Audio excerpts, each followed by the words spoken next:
It is Wednesday, October 29th, 2025 at Protestia Studios. This is an intelligence briefing coming to you from Protestia.com, where, as always, find the latest in Christian polemics and discernment news. Sign up for our Insurgency email blast, insightful news as we now call it, and support us financially if you feel so led over at patreon.com/Protestia. Become an insider supporter, exclusive content, all audio content, and exclusive articles. You know the drill. We would very much appreciate it. Thank you for joining us. Let's get into the headlines. First headline at Protestia.com: King and Pope joined together in historic prayer service, first of its kind in 500 years. This coming to us from Premier Christian News. Pope Leo, King Charles, and the Archbishop of York have joined together for a special prayer service in the Sistine Chapel. It is the first time that leaders of the Church of England and the Catholic Church have joined in prayer since the 16th century Reformation, as monarch King Charles is the Church of England's supreme governor, whilst the Archbishop of York is acting as its spiritual head until Dame Sarah Mullally is installed in March. We have reported on that in prior articles at Protestia. There's a link to our article to get over to the original at Premier Christian News to read more. Next headline: SBC Megachurch features dancing witches and skeletons for Halloween-themed service. Of course it does. It is, you guessed it, Church by the Glades in Coral Springs, Florida, led by David Hughes, the embodiment of instituting worldly entertainment in the pathetic hope of catching the attention of wayward goatlings and luring them into staying. We have a whole bunch of links in our article, as you might imagine, to other chicanery going on over at Church by the Glades, but they are known for their extravagant attempts to keep their members entertained. In the past few years, they've played a cover of Run DMC's Walk This Way in church. They performed Kendrick Lamar's N95, a cleaned up and sanitized version for church audiences where they removed the curse words and racial epithets for a sermon illustration, put on a Willy Wonka Christmas worship service, Baby Shark, Addams Family, you name it. We have the video over at Twitter, where a lot of folks saw it. X, formerly known as Twitter. It is also embedded in our article here. Let's watch just a little bit and see how much of this we can tolerate. Are you ready for a Halloween house party? All my fools, it's a Halloween house party. Get ready for the Halloween house party. We in the house and we scaring everybody.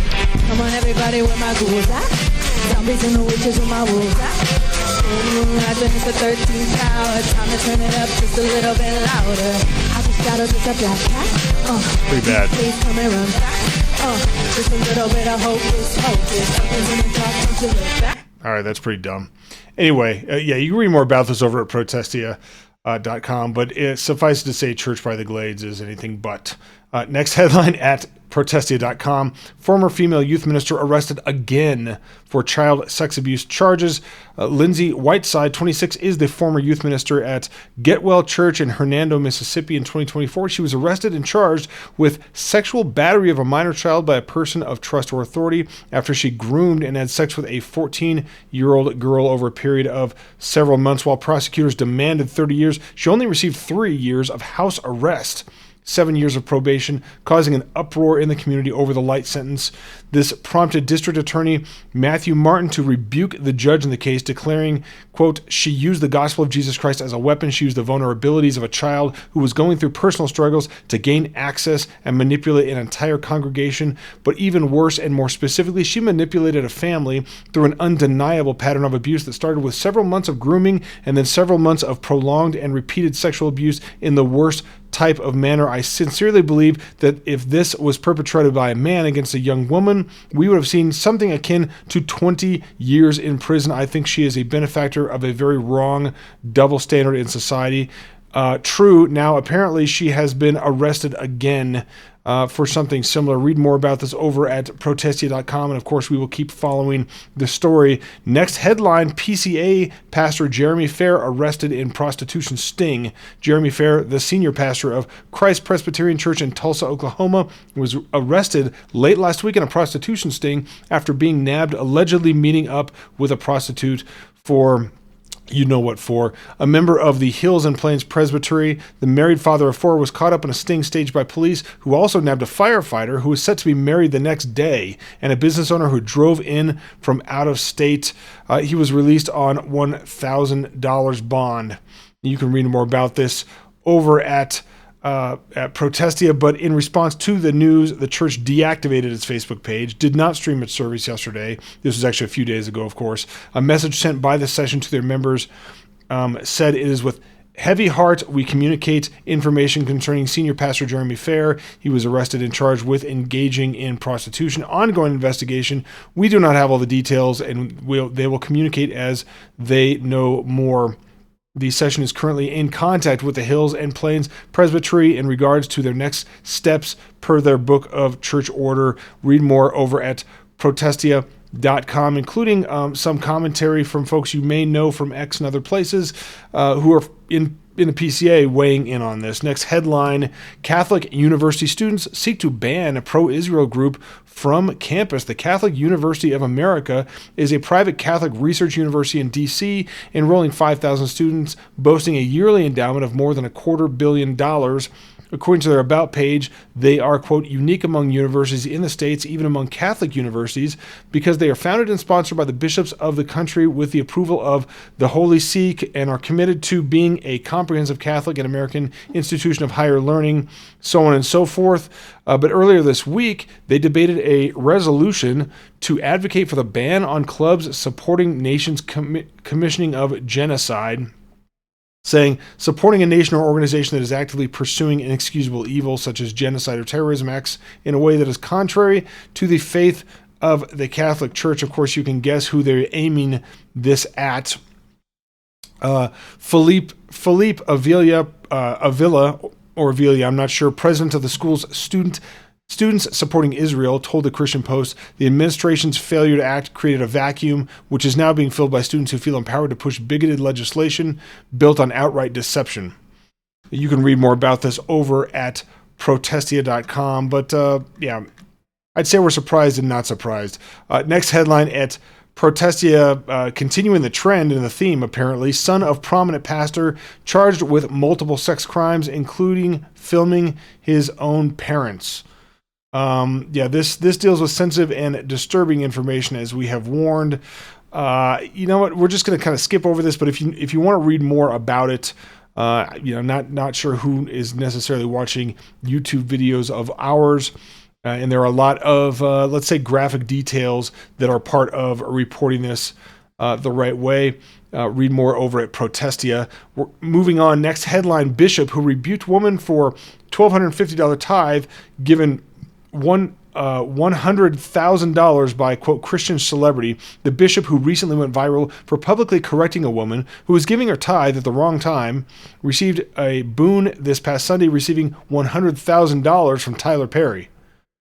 Marvin Winans is the bishop of Perfecting Church in Detroit, Michigan, and is leading a fundraising campaign for his building fund to purchase a new building. As a result, he's been promoting Giving Sunday, an event that's seen him encouraging and or berating congregants to give at least $1,000 from their own money and then raise another $1,000 by asking friends, family, co-workers, and local businesses. Some of you remember this video. It kind of broke on the internet, I want to say last week, possibly the week before. I, Roberta McCoy, giving Let me scroll down so you can see faith here. and stand in unity with the vision of Perfecting Church of sowing this seed of $1,000 plus $235 and receiving the blessings to come to all that participated. Now that's only $1,200. Yes. Y'all not listening to what I'm saying. If you have 1,000 plus 1,000. Okay. Well, I'm gonna work on the other 800. Well, that ain't what I asked you to do. So if you have 1,000 plus another 1,000, what? Well, you're gonna get spiritual blessings, right? This is naked and unashamed and offensive prosperity gospel of the highest order. Let's bring them up in front of the congregation where they're gonna announce what they've given, thereby, biblically speaking, receiving their due reward at that moment, and then berate them for not giving enough, because if you give the 2,000, then the Bishop Winans here can promise you even more stuff coming back to you, I guess, right? A prosperity gospel of the highest order, despite facing controversy and angry threats for his actions, which he attributed to the devil going crazy. Winans celebrated the record-giving, announcing this past Sunday that they raised $525,000 for the building fund. He also shared that Tyler Perry gave them $100,000, with the billionaire mogul encouraging Winans to, quote, "tell my name because I know God is in this." You can read more over at Protestia.com. We last wrote about Tyler Perry after he was filmed at a party stuffing money into a twerking stripper's underwear last year. Last headline for this intelligence briefing over at Protestia.com: world's largest Orthodox church opens in Romania. The People's Salvation Cathedral in Bucharest, Hungary, in Romania, the largest Orthodox church in the world, opened to the public on October 26th after more than 15 years of construction, also known as the National Cathedral. The church is more than 410 feet tall, cost more than $300 million to build, with a capacity of 5,000 people, adorned with hundreds of saints and icons, including more than 100 stained glass windows. It has the world's largest Orthodox iconostasis, wall of icons, measuring 75 feet high.